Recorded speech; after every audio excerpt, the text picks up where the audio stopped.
ফিরলাম বিরতির পর। আমেরিকা পারলে ভারত কেন পারছে না? গত কয়েকদিন আগেই সুপ্রিম কোর্ট একেবারে তুলোধনা করেছিল কেন্দ্র এবং অসম সরকারকে। অসমে আটক বিদেশিদের দেশে পাঠানো নিয়ে অসম সরকারকে তীব্র ভর্ৎসনা করেছিল সুপ্রিম কোর্ট। তারই প্রেক্ষিতে অসম আজকে কেন্দ্র জানিয়ে দিল, সুপ্রিম কোর্টে কেন্দ্র জানিয়ে দিয়েছে যে অসমে আটক বিদেশিদের দ্রুত ফেরানো সম্ভব নয়। গোটা বিষয়টি নিয়ে কথা বলবো। টেলিফোন লাইনে জুটছেন প্রতিনিধি শতাব্দী দেবনাথ। শতাব্দী, একেবারে সুমন্ত, গত কয়েকদিন আগে এই বিষয় আমরা তুলে ধরেছিলাম এবং আজকেও আমরা যে কথা তুলে ধরেছি যে সকাল থেকে আমেরিকা থেকে রীতিমতো কিন্তু দফায় দফায় ভারতীয় যারা অভিবাসী রয়েছেন তাদেরকে ফেরত পাঠানোর ব্যবস্থা করছে এবং সেই জায়গা থেকে আজকেও দ্বিতীয় দফাতে 119 জনকে ফেরত পাঠাচ্ছে। কিন্তু এই ক্ষেত্রে ভারত যদি দুঃখিত আমেরিকা যদি বারবার পারে তাহলে ভারত কেন পারছে না, এই প্রশ্নের মুখে কিন্তু রীতিমতো পড়তে মানে সুপ্রিম কোর্টের প্রশ্নের মুখে পড়তে হয়েছে ভারত সরকারকেও। এবং সেক্ষেত্রে তোমার এই বিষয়ের ক্ষেত্রে জানা গেছে চাইলেও অবিলম্বে বিদেশিদের বহিষ্কার করা সম্ভব নয়। একই সঙ্গে তোমার অসমের যে ট্রানজিট শিবির রয়েছে সেখানে বন্দি বিদেশিদেরকে দেশে ফেরত পাঠানো নিয়ে সুপ্রিম কোর্ট জানিয়েছে কেন্দ্রকে। এবং অন্যদিকে পাল্টা তোমার মোদী সরকার তিনি বলেছেন যে বিদেশিদের শনাক্ত করলেও তিনি যে দেশের নাগরিক সেই দেশ তার ঠিকানা যাচাই করে প্রত্যর্পণ অনুমোদন না দিলে ফেরত পাঠানো সম্ভব নয়। এই কথা কার্যত সুপ্রিম কোর্ট মানে মোদী সরকারের পক্ষ থেকে বলা হচ্ছে। পাশাপাশি চলতি মাসের শুরুতে অনুপ্রবেশকারীদের দেশে পাঠানো নিয়ে কেন্দ্র এবং অসম সরকারকে তীব্র ভর্ৎসনা করেছে সুপ্রিম কোর্ট। পাশাপাশি শীর্ষ আদালতের প্রশ্ন তুলেছিল যে অবৈধভাবে অনুপ্রবেশকারীদের বিদেশি হিসেবে চিহ্নিত করার পরও কেন তাদেরকে দেশে ফেরত পাঠানো যাচ্ছে না। আসলে যে এই মুহূর্তে অসমের বিভিন্ন বন্দি শিবিরে 270 জন, যে সূত্র বলছে 270 জন ব্যক্তি এখনো আটকে রয়েছে। এদের মধ্যে 63 জন ইতিমধ্যে বিদেশি নাগরিক বলে চিহ্নিত করা হয়ে গেছে, কিন্তু বাকি যারা রয়েছেন এক্ষেত্রে বিচারপতিরা বলছেন যে একবার কোনো ব্যক্তিকে বিদেশি বলে চিহ্নিত করা হলে যুক্তিযুক্ত হতে হবে এবং যে তথ্য বের করা হয়েছে যে তিনি কোন দেশের নাগরিক সে তথ্যর সত্যতা যাচাই করতে হবে। কাউকে অনন্তকাল আটকে রাখা যায় না, এটাও যেমন স্বাভাবিক ঠিক তার অন্যদিকে প্রত্যেকটা ব্যক্তি তার নির্দিষ্ট কোন ঠিকানা রয়েছে সেটাও যাচাই করা আমাদের দরকার। তাই সেই মামলায় সুপ্রিম কোর্টে কেন্দ্র হলফনামা দিয়ে জানিয়েছে যে চাইলেও অল্প সময়ের মধ্যে বিদেশিদেরকে ফেরত পাঠানো সম্ভব নয়, অন্তত এই মুহূর্তে।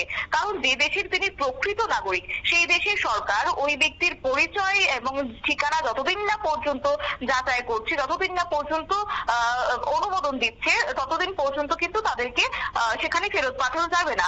যদি অনুমোদন দেয় তাহলেই কিন্তু সেই ব্যক্তিকে ওই দেশে ফেরত পাঠানো সম্ভব হতে পারে। এক্ষেত্রে সমস্যা হচ্ছে যে 63 জন বিদেশি হিসেবে চিহ্নিত হয়েছে তারা আসলে বাংলাদেশের নাগরিক, কিন্তু বাংলাদেশের যে সরকার এখনো ওই 63 জনকে নিজেদের নাগরিক হিসেবে কিন্তু স্বীকৃতি দেয়নি। একদিকে তোমার এই মুহূর্তে যাচাই করা হচ্ছে অসমে যারা বন্দীরা রয়েছেন তাদের ক্ষেত্রে 63 জনকে চিহ্নিত করা হচ্ছে তারা বিদেশি নাগরিক। সেক্ষেত্রে যদি আসলে বাংলাদেশের নাগরিক হয়েও থাকে তাহলে সরকার তো সেটাকে স্বীকৃতি দেবে, কিন্তু এখনো পর্যন্ত সেক্ষেত্রে কিন্তু কোন রকমের স্বীকৃতি দেয়নি বাংলাদেশের সরকারের পক্ষ থেকে, যার কারণে তাদেরকেও ফেরত পাঠানো আজকে সম্ভব হচ্ছে না। তাই সেই থেকে বারবার সুপ্রিম কোর্টে ভর্ৎসনার মুখে পড়তে হয়েছে ভারত সরকারকে। তবে হ্যাঁ, একটি বিষয় না উল্লেখ করলেই নয় যে বেআইনি অনুপ্রবেশ নিয়ে কিন্তু মোদী সরকার রীতিমতো তিনি স্পষ্ট নীতি ধারণ করেছেন। কোনোভাবেই যারা অনুপ্রবেশকারী ভারতে প্রবেশ করে রয়েছে, অবৈধভাবে প্রবেশ করেছেন, সেক্ষেত্রে এইটার কোনোভাবে বরখাস্ত করবে না নয়াদিল্লি, সেই কথাটাও কিন্তু মোদী সরকার বলেছেন। আর যে কারণে তোমার আমেরিকা যখন ভারতীয় অনুপ্রবেশকারীদের ফেরত পাঠাতে শুরু করেছে তখন কোন রকমের বাধা না দিয়ে বরং কিন্তু দেখা গেছে ভারত সরকার কিংবা বলতে পারো মোদী সরকার রীতিমতো কিন্তু মার্কিন প্রশাসনকে সহযোগিতাও করেছে। খোদ দেশের প্রধানমন্ত্রী নরেন্দ্র মোদী তিনি যখন দুদিন আগে আমেরিকা সফরে ছিলেন তখন কিন্তু দেখা গেছে অনুপ্রবেশ ইস্যুটাতে রীতিমতো তিনিও সরব হয়েছিলেন। তিনিও কিন্তু দুদেশের তাদের দ্বিপাক্ষিক বৈঠক হয়েছে, তখন কিন্তু অনুপ্রবেশ সমস্যা মেটাতে ভারত এবং আমেরিকা যৌথভাবে কাজ করবে বলেও কিন্তু তিনি আশা দিয়েছেন। আর সেই থেকে সমস্যা হচ্ছে যে ভারতে যেসব অনুপ্রবেশকারীরা যাদেরকে চিহ্নিত করা হয়েছে, যারা এখন আটকে রয়েছে তাদেরকে সেক্ষেত্রে ফেরানো যাচ্ছে না। তাই এই যে সমস্যাগুলি রয়েছে, এতে করে আগামী দিনে যদি সমস্যার সমাধান হয় তাহলে নিশ্চয়ই পাওয়া যায়। তবে সেক্ষেত্রে ভারত যেসব অনুপ্রবেশকারী চিহ্নিত হয়ে আটক করেছে তাদের ফেরানোর ক্ষেত্রে প্রতিবেশীদের থেকে সেই সহযোগিতা নয়াদিল্লি পাচ্ছে না। আর যার কারণে কিন্তু তারা এখন আটকে রয়েছেন, তাদেরকে ফেরত পাঠানো যাচ্ছে না বলেও কিন্তু খবর রয়েছে। তবে এখন দেখার বিষয় যে এই যে সমস্যাগুলি হচ্ছে তাতে করে আগামী দিনে কবে নাগাদ সমস্যা হয়, কেননা ইতিমধ্যেই আমেরিকার পক্ষ থেকে কিন্তু একে একে পাঠানো শুরু করেছে। চলতি সপ্তাহে রয়েছে তৃতীয় দফা, এবং তৃতীয় দফাতে কিন্তু আমেরিকা থেকে সেখানে বিমানে করে ভারতীয় অভিবাসীদেরকে পাঠানো হবে, এবং হ্যাঁ। এইটাই ভারত কবে নাগাদ সেটা করতে পারে সেটাই এখন লক্ষ্যের বিষয়। সুমন্ত।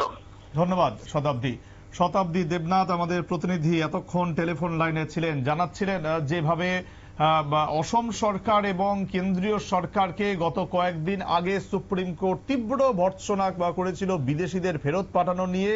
সে বিষয়টিতে এবার কেন্দ্র তাদের বক্তব্য জানালো যে ইচ্ছে থাকলেই এখনই কিন্তু পাঠানো সম্ভব হচ্ছে না বিদেশিদের, কারণ তাদেরকে আইডেন্টিফাই করা সেই দেশের তরফে সেই বিষয়টা কিন্তু পেন্ডিং থাকে, সেটা একটা দীর্ঘমেয়াদী প্রসেস।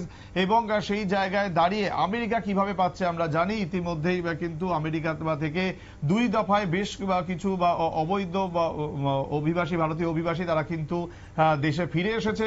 আজ মানে গতকাল রাতেই একটি বিমান 114 জনকে নিয়ে প্রায় অমৃতসরে বিমানটি নামে, এবং আজও কিন্তু আরো একটি বিমান নামার কথা রয়েছে। সব মিলিয়ে যেভাবে আমেরিকা ভারতীয় অবৈধ অভিবাসীদের ফেরত পাঠিয়ে দিচ্ছে, সেক্ষেত্রে ভারত সরকার কতদিনে সেটা করতে পারবে সেটাই কিন্তু এখন বড় প্রশ্নচিহ্নের মুখে। তারই মধ্যে কিন্তু আদালতে নিজেদের বক্তব্য তুলে ধরল কেন্দ্র। এখন এ পর্যন্তই। অন্যান্য খবরের জন্য দেখতে থাকুন নিউজ ভ্যানগার্ড।